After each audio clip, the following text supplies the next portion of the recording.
தரம் 7 பாடம் 3 நீதி தலைவர்கள் 1 சாமுவேல் 7ஆம் அதிகாரம் வசனங்கள் 3 - 15 வரை. பிள்ளைகளை இன்றைய நாளிலும் நாங்கள் நீதி தலைவர்களை குறித்து நாங்கள் பார்க்க போகிறோம். அதிலே சாமுவேல் என்னும் நீதி தலைவரை நாங்கள் பார்க்க போகிறோம். சாமுவேல் ஒரு நீதி தலைவராகவும் அதேபோல் இறைவாக்கினராகவும் இருந்தபடியினாலே அவரை குறித்ததான விசேஷ காரியங்களை இந்த நாளிலே நாங்கள் பார்க்க போகிறோம். நீதி தலைவர்கள் என்று சொல்கின்ற பொழுது உங்களுக்கு இவ்வாறான காரியங்கள் உங்களுக்கு ஞாபகம் வருகிறது. நீதியை குறித்து நீதியை நிலைநாட்டுபவர்கள் அல்லவா? அதே போல மக்களிடத்திலே நீதியை இரு குழுக்களுக்கிடையே நீதியை சரியாக நிலைநாட்டுபவர்கள். அதே போல இவர்களை யார் நியமிப்பார்? ஜனங்கள் அவர்களை நியமிப்பார்கள் அல்லவா? அதே போல இவர்களுடைய இந்த நியமனத்துக்கு அடிப்படையான காரியங்கள் இவ்வாறாக இருக்கும். இதை வைத்து இவர்கள் ஒரு நீதி தலைவரை நியமிப்பார்கள். சாதாரணமாக ஒரு தகமை வேண்டும் அல்லவா? அதாவது ஒரு கல்வி தகமை, அனுபவம் இருக்க வேண்டும் இவ்வாறான காரியங்களை செய்வதற்கு. எனவே உலகத்தில் இருக்கிற நீதி தலைவர்கள் என்று சொல்லுகின்ற பொழுது அவர்கள் சாதாரணமாக இவ்வாறான தகமையின் அடிப்படையிலே அவர்கள் நியமிக்கப்படுவார்கள். இது சாதாரணமான ஒரு நீதி தலைவர்களுடைய அடிப்படையான காரியம். நீங்கள் இலங்கையில் பார்த்தீர்கள் என்று சொன்னால் நீதிவான் நீதிமன்றங்களிலே இருக்கிற நீதி தலைவர்கள் எப்பொழுதுமே அவர்கள் அநேக விதமாக அவர்கள் மற்றவர்களுடன் இருக்கிற தொடர்பு அவர்களுக்கு இருக்காது. ஏன்? அவர்கள் தனியாகத்தான் இருப்பார்கள். அநேகமாக என்று சொன்னால் பொதுவாக தனி தீர்மானங்கள் எடுப்பதற்கு அதுக்கு அவர்களுக்கு இலகுவாக இருக்கிறபடினாலே அதே நேரத்தில் அவர்கள் மிகவும் எல்லா விதமான சட்டங்களையும் அதே போல பாராளுமன்றத்திலே பிறப்பிக்கப்படுகிற பிரேரணைகள் போன்றவற்றை அவர்கள் மிகவும் கற்று தெரிந்தவர்களாக அவர்கள் இருக்க வேண்டும். அப்பொழுதுதான் இலங்கையில் இருக்கிற புதிய சட்டங்கள் அமலுக்கு வருகின்ற பொழுது அவர்கள் அதைகளை நடைமுறைப்படுத்துகிறவர்களாகவும் இருப்பார்கள். சரி, இப்பொழுது நாங்கள் ஒரு இன்னும் ஒரு படி முன்னாக சென்று நாங்கள் கேட்போம் இவ்வாறான ஒரு கேள்வி. நீதி தலைவர்கள் இவ்வாறாக இருக்கின்ற நேரத்தில் இஸ்ரேலில் உள்ள இறைவாக்கினர் ஓடு கூட இருக்கிற அல்லது இறைவாக்கினரான நீதி தலைவர்கள் எவ்வாறாக இருப்பார்கள்? இப்பொழுது இறைவாக்கினர் என்று சொல்லுகின்ற பொழுது எங்களுக்கு தெரியும் அந்த நீதி தலைவர்களுக்கு இன்னும் ஒரு பொறுப்பு அவர்களுக்கு இருக்கிறது. அப்பொழுது இவர்களை நியமிப்பது யார்? தேவன் அல்லது கடவுள் அல்லது இறைவன் தான் இவர்களை நியமிக்கப்படுவார்கள் இல்லவா? அதே போல நாங்கள் பார்க்கலாம், இவர்கள் இஸ்ரவேல் ஜனங்களை அல்லது இந்த கூட்டத்தாருடன் கூட அவர்கள் பார்க்கின்ற பொழுது நாங்கள் இஸ்ரவேலில் அநேக இறைவாக்கினரோடு கூட இருக்கிற அந்த இறைவாக்கின நீதி தலைவர்கள் இருந்தார்கள். அவர்கள் இவ்வாறான காரியங்களை செய்தார்கள். அவர்கள் யுத்தத்துக்கு போவதற்கு அவர்களுக்கு அறிவுரைகளை வழங்கினார்கள். அதே போல அவர்களுக்கு தலைமைத்துவம் வகித்தவர்களாகவும் இருக்கிறார்கள் அல்லவா? அதே நேரத்தில் அவர்களுக்கு தேவனை, இறைவனை, கடவுளை குறித்ததான காரியங்களை கொடுப்பதற்காகவும் அவர்கள் நியமிக்கப்பட்டிருக்கிறார்கள். அதே போல நாங்கள் பார்க்கிறோம் இவர்களுடைய சாதாரணமான நடவடிக்கைகள் அது ஒரு நீதி சபையை தாண்டி ஒரு ஆலயத்தை அல்லது எல்லோரும் ஒன்றாக சேர்ந்து வணங்குகின்ற ஒரு வழிபாட்டு தலத்தையும் அவர்கள் அதுக்கும் தலைமைத்துவம் வகிக்கிறவர்களாய் இந்த நீதி தலைவர்கள், அதாவது இறைவாக்கினரான நீதி தலைவர்கள் அமைந்திருக்கிறார்கள். எனவே இவ்வாறான ஒரு அடிப்படையில் தான், இவ்வாறான ஒரு பின்னணியிலே தான் நாங்கள் பார்க்கிறோம் சாமுவேல் என்று சொல்லுகின்ற இந்த இறைவாக்கினரான நீதி தலைவர் எங்கள் மத்தியிலே இன்றைய நாளில் நாங்கள் அவரை குறித்து நாங்கள் பார்க்க போகிறோம். உங்களுக்கு தெரியுமா, இந்த சாமுவேல் என்று சொல்லுகின்ற பொழுது உங்களுக்கு என்ன ஞாபகம் வருகிறது? ஏலி என்று ஒரு நபரை ஞாபகம் வருகிறது அல்லவா? அந்நாள் ஒரு நேரத்தில் அவர் திருமணம் முடித்ததன் பின்பதாக அநேக நாட்களாக அந்த அன்னாளுக்கு பிள்ளை இல்லாமல் இருந்தது. எனவே அவள் தேவனிடத்தில் அல்லது இறைவனிடத்தில் மிகவும் அழுது வேண்டியது நிமித்தமாக அவர்களுடைய அந்த மன்றாட்டை இறைவன் கேட்டதன் அடிப்படையில் அவளுக்கு ஒரு குழந்தை பிறக்கிறது. அந்த குழந்தை தான் இந்த சாமுவேல். அந்த அன்னாள் என்ன செய்கிறாள்? தான் ஒரு பொருத்தனை பண்ணுகிறார். தனக்கு ஒரு குழந்தை பிறந்தால் அந்த குழந்தையை நான் இறைவனுக்கென்று நான் ஒப்படைப்பேன். எனவே அது அவ்வாறாகவே சாமுவேல் பிறந்தவுடனே சாமுவேலை கொண்டு வந்து ஆலயத்திலே ஆசாரியரான அல்லது ஆலயத்திலே குருக்களுக்களான குருவானவரான ஏலி என்னும் குருவானவரிடத்துல கொண்டு வந்து இந்த சிறுவன் சாமுவேலை ஒப்படைக்கிறான். இதை நீங்கள் கடந்த பாடங்களிலே நீங்கள் சிறு வயதிலே 5ஆம் தரத்திலே நீங்கள் படித்திருப்பீர்கள் என்று சொல்லி நான் நம்புகிறேன். ஞாபகம் இருக்கிறது அல்லவா? அப்பொழுது இந்த சாமுவேலை குறித்து தான் நாங்கள் இன்றைய நாளிலே பார்க்க போகிறோம். இப்பொழுது சாமுவேல் ஒரு பெரிய தலைவராக வந்திருக்கிறார். அதாவது சாமுவேல் தான் இப்பொழுது இந்த இஸ்ரவேல் ஜனங்களுக்கு ஒரு தலைமைத்துவம் வைக்கிற நபராக இருக்கிறார். சாமுவேலுடைய காலத்தை நாங்கள் பார்க்கிற பொழுது நீங்கள் பார்த்திருப்பீர்கள், அதாவது மோசேயுடைய காலம் முடிவடைந்து மோசேயோடு கூட இஸ்ரவேல் ஜனங்கள் எகிப்திலிருந்து புறப்பட்டு வந்து அதன் பின்பதாக இவர்கள் கானான் என்னும் தேசத்திலே இவர்கள் குடியிருக்கிறார்கள். இந்த கானான் என்னும் தேசத்திலே குடியிருக்கின்ற பொழுது இந்த இஸ்ரவேல் ஜனங்களை வழிநடத்தியது இந்த நீதி தலைவர்கள். இந்த நீதி தலைவர்கள் தான் ஒவ்வொரு காலத்திலும் அவர்கள் இந்த தேவனோடு, அதாவது இறைவனோடு மக்களோடும் கூட உரையாடினவர்களாக அவர்கள் தான் அந்த நடுநிலையாளராக ஒரு ஒருங்கிணைப்பாளர்களாகவும் தேவனுக்கும் அல்லது கடவுளுக்கும் இஸ்ரவேல் ஜனங்களுக்கும் இருந்தார்கள். அதிலே உங்களுக்கு ஒரு சிலரை நான் பேர்களை சொல்லுகிறேன், உங்களுக்கு ஞாபகம் இருக்கிறது என்று நான் விசுவாசிக்கிறேன். நீதி தலைவர்களான கிதியோன், சிம்சன், திபோரா இவர்களை போன்ற நீதி தலைவர்கள் இருந்தார்கள். நீங்கள் நீதி தலைவர்களுடைய புத்தகம் அதிகாரம் 4 அதிகாரம் 16 வரை நீங்கள் வாசித்து பார்த்தீர்கள் என்று சொன்னால் வெவ்வேறான சந்தர்ப்பங்களிலே, வெவ்வேறான இக்கட்டான நிலைகளிலே இந்த இஸ்ரவேல் ஜனங்களுக்கு தலைமைத்துவம் வைத்தவர்கள் இவர்கள் தான். அதன் பின்பதாக தான் நாங்கள் பார்க்கிறோம் இந்த சாமுவேலுடைய தலைமைத்துவம் வைக்கப்படுகிறது. இன்றைய நாளிலே நாங்கள் அவரை குறித்து நாங்கள் இன்னும் அதிகமாக கற்றுக்கொள்ள போகிறோம். இப்பொழுது நாங்கள் பார்ப்போம், இந்த சாமுவேலுடைய பின்னணியை குறித்து நாங்கள் பார்ப்போம். இப்பொழுது சாமுவேல் வந்து இந்த இஸ்ரவேல் ஜனங்களுக்கு அவர் தலைவராக இருக்கிறார். இப்பொழுது என்ன நடக்கிறது என்று சொன்னால், சாமுவேல் தலைவராக இருக்கிற நேரத்தில் இந்த பெலிஸ்தியர்கள் வந்து இந்த இஸ்ரவேலரை கைப்பற்றுவதற்காக அவர்கள் முயற்சி செய்கிறார்கள். உங்களுக்கு தெரிந்தானே பெலிஸ்தியர்கள் என்று சொல்கின்ற பொழுது இதற்கு பின்பதாக நாங்கள் பார்ப்போம், ஒரு சந்தர்ப்பத்தில் தாவீதுடன் கூட போராட வந்த கோலியாத்தும் ஒரு பெலிஸ்தியனாக இருக்கிறான் அல்லவா?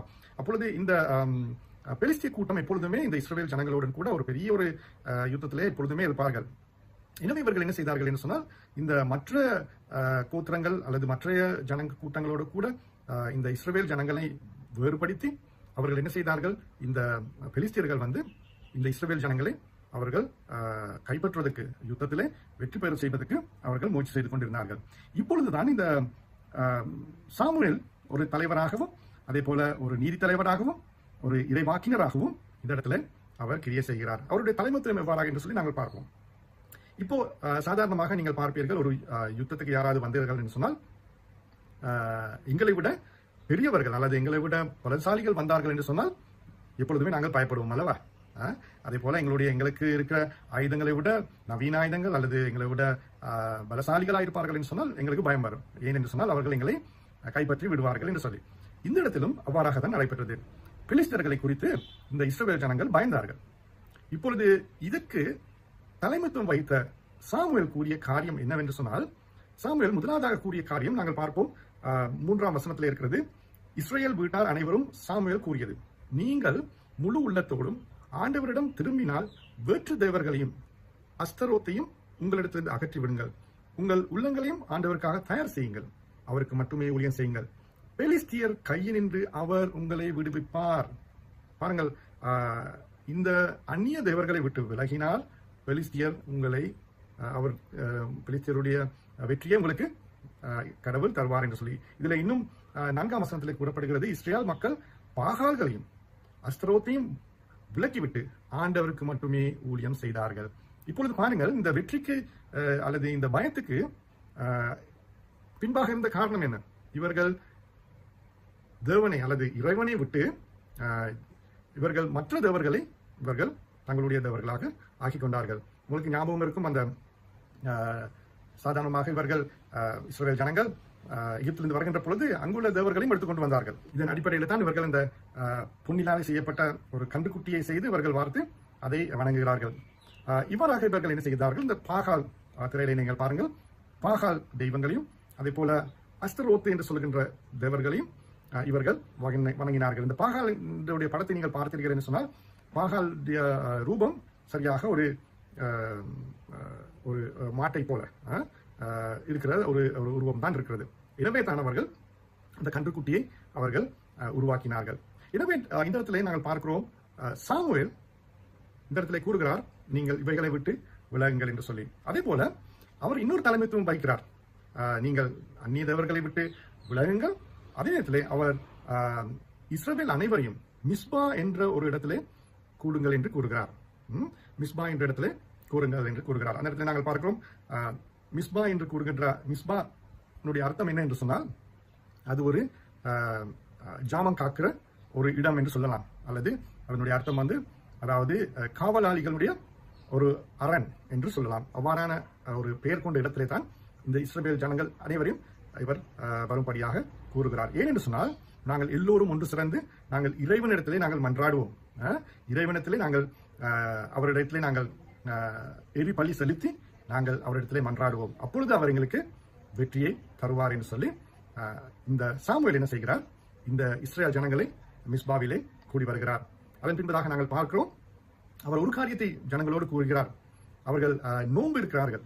அவர்கள் ஆண்டவரிடத்திலே மன்றாடுவது மட்டுமல்ல, அவர்கள் நோன்பு இருந்து அவர்கள் கூறுகிற காரியம் என்ன, ஆண்டவருக்கு எதிராக நாங்கள் பாவம் செய்து விட்டோம் என்று சொல்லி அவர்கள் அறிக்கையிட்டார்கள். அவர்கள் அனைவருமே கூறினார்கள், நாங்கள் ஆண்டவருக்கு எதிராக பாவம் செய்தோம் என்று சொல்லி.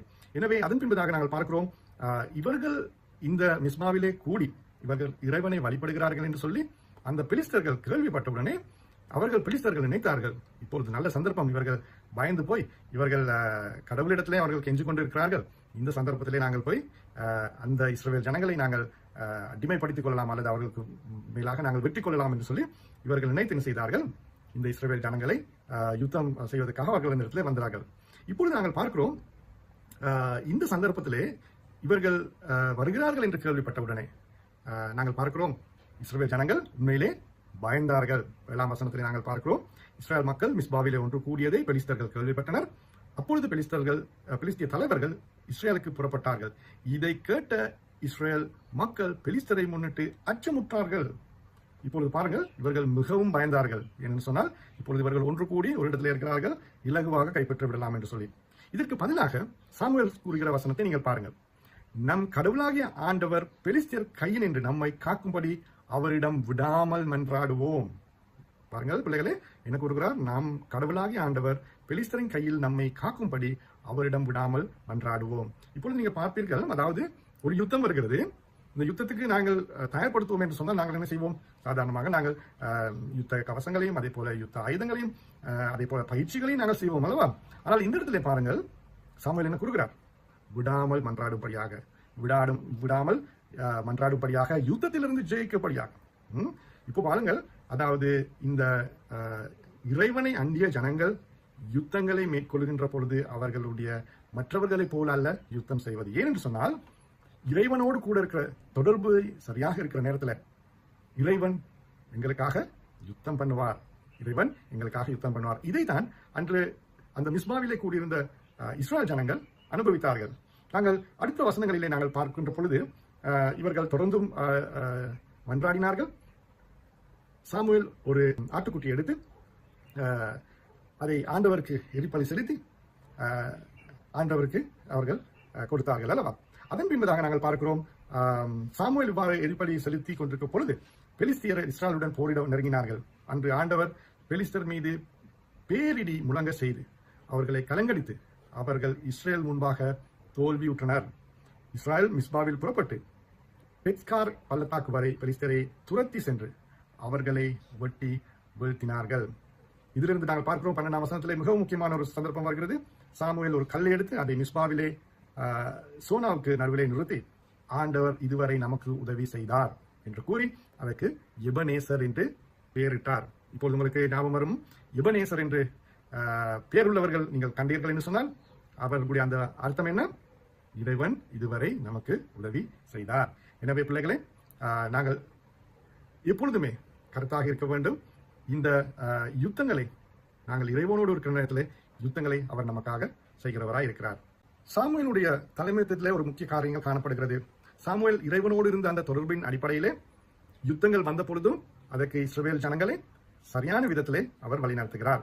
அதே போல இறைவனோடு இருக்கிற அந்த முறிக்கப்பட்ட உறவை மீண்டும் அவர் கட்டியெழுப்புகிறார்.